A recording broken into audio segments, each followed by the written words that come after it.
অসম্ভবকে সম্ভব করাই যেন ক্রিস্টিয়ানো রোনালদোর কাজ। পরন্ত বেলায় এসেও এমন কিছু করে যাচ্ছেন ফুটবল মহাতারকা, যা ক্যারিয়ারের পিক টাইমেও অনেকের কাছে কল্পনার চেয়েও বেশি। যে বয়সে ফুটবল থেকে অবসরে যায় সবাই, সে বয়সে তিনি গড়ে যাচ্ছেন একের পর এক রেকর্ড। এবার যেটা করতে চলেছেন তা শুধু রোনালদোকে বিশ্বের সবচেয়ে দামি ফুটবলারই নয়, বরং সবচেয়ে বেশি বছর বয়সে দামি ফুটবলার হওয়ার তকমা দেবে। আল নাসরের সঙ্গে নতুন চুক্তিতে রোনালদোর বেতন বাড়ছে আরও। এর আগে তার বাৎসরিক বেতন ছিল 164 মিলিয়ন পাউন্ড, সাথে 49 মিলিয়ন পাউন্ড বোনাস।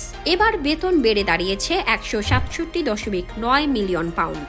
এই চুক্তি অনুযায়ী রোনালদো প্রতিদিন উপার্জিত করবেন 4,19,800 পাউন্ড, প্রতি মিনিটে প্রায় 300 পাউন্ড, যা বাংলাদেশি টাকায় 48,000-এর কাছাকাছি।